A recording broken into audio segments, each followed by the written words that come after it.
The desperate signal the Celestine Federation had known peace for 3,000 years.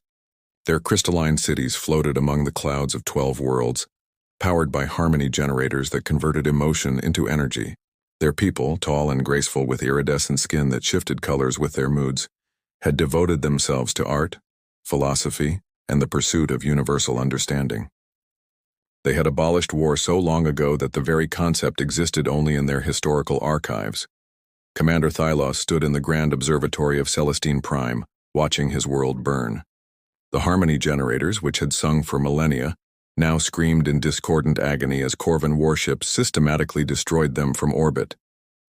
Each explosion sent ripples of psychic pain through every Celestine in the system, their empathic nature turning their greatest gift into a weapon against them. The Corvan Empire had arrived without warning 3 days ago. They were beings of living metal, their consciousness uploaded into mechanical bodies centuries ago in their quest for immortality and perfection. They viewed organic life as inefficient, chaotic, and ultimately worthless except as raw materials for their ever-expanding machine consciousness. The Celestines had tried to communicate, to understand, to find common ground. The Corvans had responded with antimatter bombs. "Commander, the eastern continent has gone dark," reported Lyrian, her skin flickering between deep purple fear and orange determination. "Population centers destroyed. Estimated casualties, 14 million. Thylos closed his 3 eyes, each one capable of seeing a different spectrum of light. Through them he had witnessed beauty beyond description. Now they showed him only death. The Galactic Council had abandoned them. The Meridian Alliance claimed neutrality.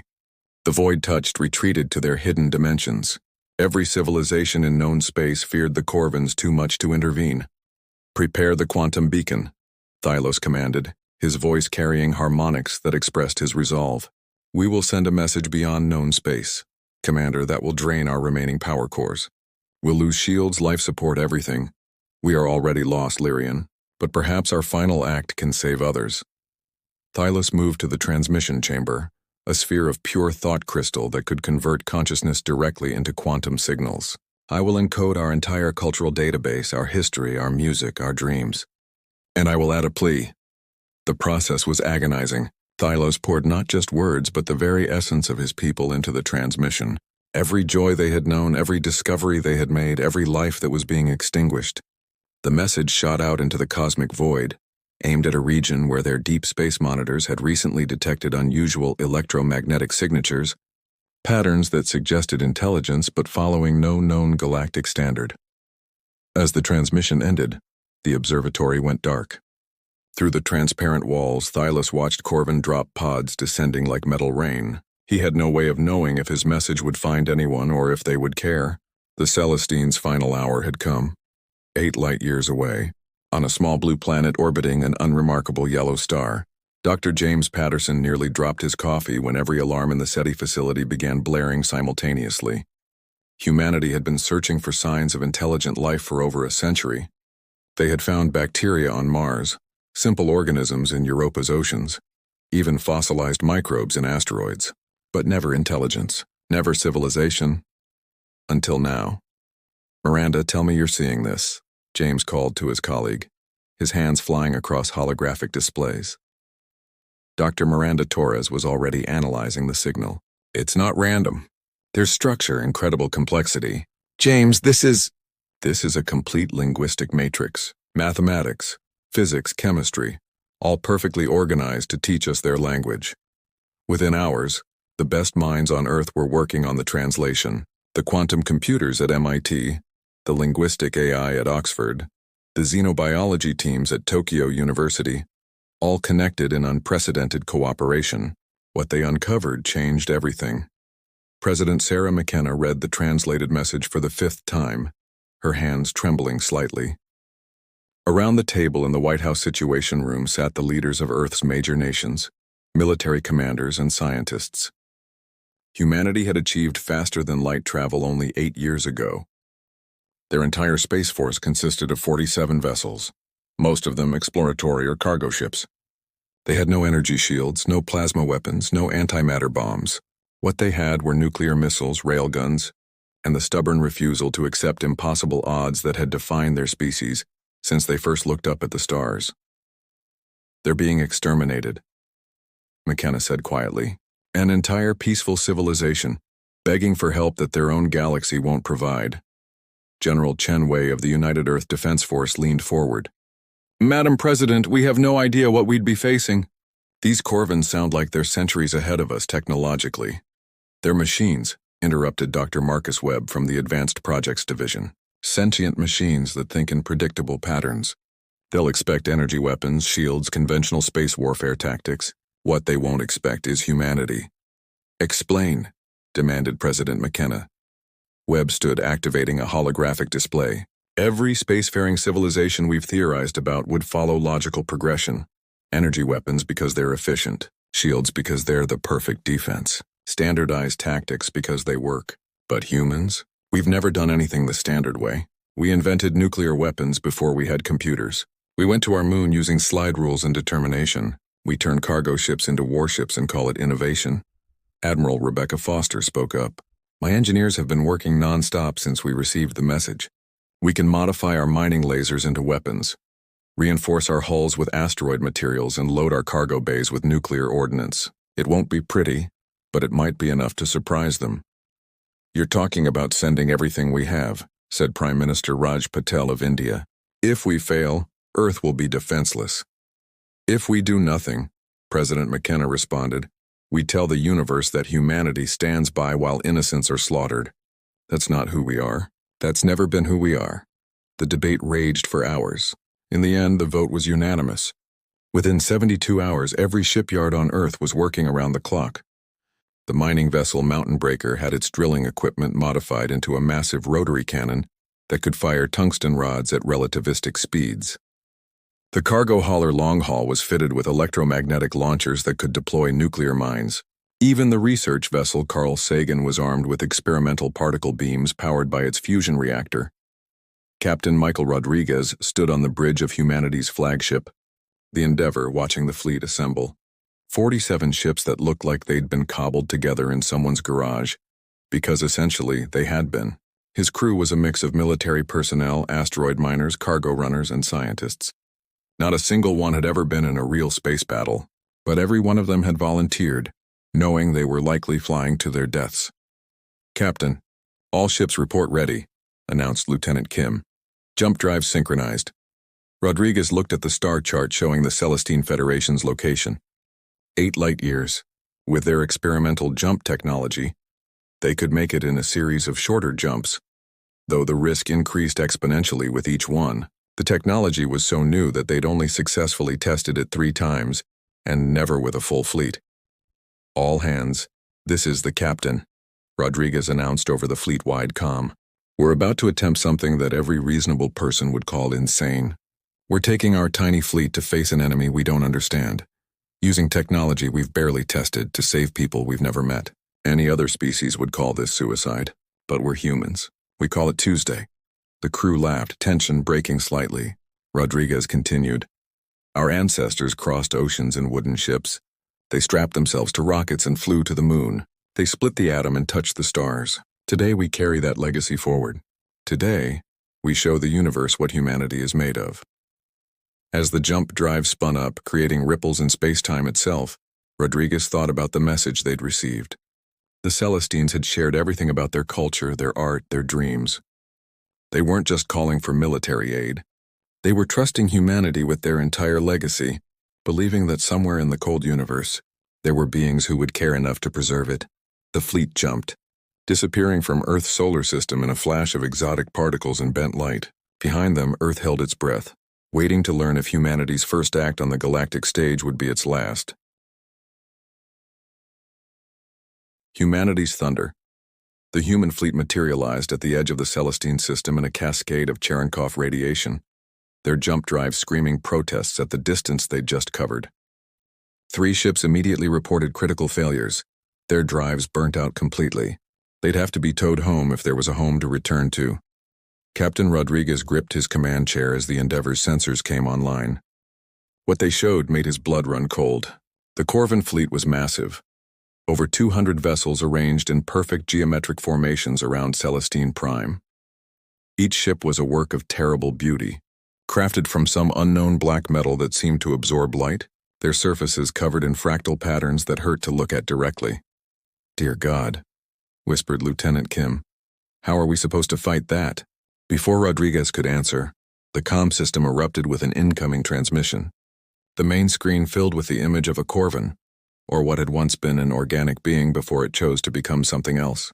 Its head was a sphere of interconnected sensors and processors, its body a constantly shifting mass of nanomachines that reformed based on necessity. "Unknown vessels," the Corvin spoke, its voice a perfectly modulated synthesis that carried no emotion. "You have entered Corvin operational space. Your technology is primitive. Your weapons are obsolete. Your presence is illogical. Withdraw or be assimilated into our collective consciousness." Rodriguez stood, straightening his uniform. "This is Captain Michael Rodriguez of the United Earth Fleet. We're here responding to a distress call from the Celestine Federation. Stand down your weapons and withdraw from this system." The Corvin's sensors focused on him, analyzing. Earth database updated. Previously unknown species. Technology level minimal. Threat assessment negligible. Your intervention is irrational. The Celestines are being processed for their biological distinctiveness. Their consciousness will be preserved within our collective. This is a mercy. "That's not mercy," Rodriguez replied. "That's murder. Last warning, stand down or we will open fire." What followed might have been laughter if machines could truly laugh. "Your largest weapon signature reads as simple nuclear fission. Our shields can withstand the energy output of a star. Proceed with your attack, primitives. We are curious to observe your failure mode." Rodriguez cut the transmission and opened a channel to his fleet. "All ships implement Scatter Protocol 7. Mining vessels begin Operation Timber. Science ships initiate Project Pandora. Cargo haulers. Give them hell." The human fleet exploded into motion, but not in any pattern the Corvins expected. Instead of forming battle lines or attack formations, they scattered in seemingly random directions. The Corvins' tactical algorithms, developed over centuries of space warfare, couldn't identify the strategy because there wasn't one, at least not one that made conventional sense. The mining vessel Mountain Breaker accelerated toward the nearest Corvin cruiser, its modified drilling laser spinning up. The Corvins didn't even raise their shields fully, calculating that a mining laser couldn't possibly penetrate their armor. They were right. The laser barely scratched the surface, but that wasn't its purpose. The laser was cutting a hole just large enough for the tungsten rod that fired immediately after. Accelerated to 20% the speed of light by the ship's modified mining rail system. The rod punched through the Corvin ship like a bullet through paper. No shields had been calibrated to stop simple kinetic energy at that velocity. The Corvins had evolved past such primitive weapons millennia ago, or so they thought. Meanwhile, the cargo hauler Longhaul had positioned itself in what appeared to be a retreat vector, dropping its cargo as it fled. The Corvins ignored the debris, calculating it as simple fear response jettisoning mass to increase speed. They didn't realize each piece of debris was a nuclear mine with a simple proximity trigger. When a Corvin destroyer passed through the field, 17 mines detonated simultaneously. The ship's shields held, but the electromagnetic pulse from the nuclear detonations did something the Corvins hadn't expected. It disrupted their quantum processors for exactly 1.3 seconds. In space combat, 1.3 seconds is an eternity. The research vessel Carl Sagan, which had been charging its experimental particle beam, fired everything it had into the temporarily unshielded destroyer. The beam was unstable, poorly focused, and consumed so much power that the Carl Sagan's lights flickered and died. But it was enough. The destroyer's hull buckled and cracked, atmosphere venting into space. The Corvin's response was immediate and devastating. Energy beams lanced out from their fleet, vaporizing 3 human ships instantly. The freighter Steady Progress, the mining ship Deep Digger, and the science vessel Marie Curie became expanding clouds of plasma and debris. But their deaths bought time for the rest of the fleet to implement humanity's most insane strategy. Captain Rodriguez gave the order he'd been dreading. All remaining jump-capable ships initiate micro-jumps. Random vectors, minimum safe distance. It was insane. Using FTL drives inside a star system, near a gravity well in the middle of a battle, violated every principle of safe navigation. But humans had never been particularly concerned with safety when lives were on the line. Ships began jumping in and out of existence, appearing for seconds to fire whatever weapons they had before jumping again. The Corvin's targeting algorithms, designed to predict trajectory and velocity, couldn't handle enemies that simply ceased to exist and reappeared elsewhere. The cargo ship Big Texas materialized inside the Corvin formation, so close to a battleship that their hulls nearly touched. Before the Corvins could react, Big Texas detonated its entire cargo hold of mining explosives. The human ship disappeared in a ball of nuclear fire, but it took 2 Corvin vessels with it, their shields useless at point-blank range. But the real game-changer came from humanity's most unusual modification. The waste processing vessel Clean Sweep had been equipped with something no advanced civilization would ever consider a weapon: a ramming prow made from compressed asteroid material and reinforced with every spare piece of metal the engineers could find. Its captain, Maria Santos, had volunteered for what everyone knew was a suicide run. Clean Sweep's jump drive engaged one final time, materializing directly in the path of the Corvin command ship. The Corvins had exactly 0.7 seconds to react before 20,000 tons of human stubbornness and reinforced metal slammed into them at maximum sublight velocity. The command ship's shields shattered like glass, the impact driving Clean Sweep halfway through the Corvin vessel's hull before both ships exploded in a cascade of secondary detonations. The loss of their command ship caused something the Corvins hadn't experienced in centuries: confusion. Their distributed consciousness network could handle the loss, but the microsecond of reorganization was all humanity needed. Every remaining human ship fired everything they had: nuclear missiles, railgun slugs, mining lasers, even debris accelerated to deadly velocities. On Celestine Prime, Commander Thylos watched in amazement as the impossible unfolded. The primitive ships from beyond known space were doing what no advanced civilization had managed to do. They were hurting the Corvins. Not through superior technology, but through a combination of unpredictability, sacrifice, and sheer stubborn refusal to accept defeat. The battle raged for 6 hours. When it ended, the human fleet had been reduced to 12 functional ships. They'd lost 35 vessels and over 3,000 crew members. But the Corvin fleet was in ruins. Of their 200 ships, only 40 remained functional, and those were already calculating optimal retreat vectors. The Corvin collective consciousness reached out one final time. This is not logical. You sacrificed superior numbers for inferior gain. Your species acted with individual irrationality that should have ensured defeat. Explain. Captain Rodriguez, his uniform torn and bloodied from when his bridge had taken a glancing hit, stood tall. You want to know why we won? Because you calculated everything except what we were willing to sacrifice. You measured our weapons but not our will. You counted our ships but not our courage. That's the difference between machines and humans. We don't fight because the odds favor us. We fight because it's the right thing to do. The Corvins withdrew, their logical minds unable to process a species that would throw away their entire space capability to save strangers. As they retreated, they marked Earth in their databases with a new classification: extremely dangerous. Do not engage. Commander Thylos himself came aboard the Endeavor, his iridescent skin shifting through colors of gratitude that had no names in human language. You came, he said simply. When all others abandoned us, you came. We're humans, Rodriguez replied. It's what we do. The aftermath changed everything. The Celestine Federation immediately offered Earth full membership in the Galactic Council, along with access to their technology and knowledge. Other civilizations who had watched from afar began reaching out to humanity, curious about these newcomers who had done the impossible. But perhaps the most significant change came from a message that spread throughout the galaxy, transmitted from every surviving Celestine world. When the darkness came, when all hope was lost, we called for help. And Earth answered with thunder.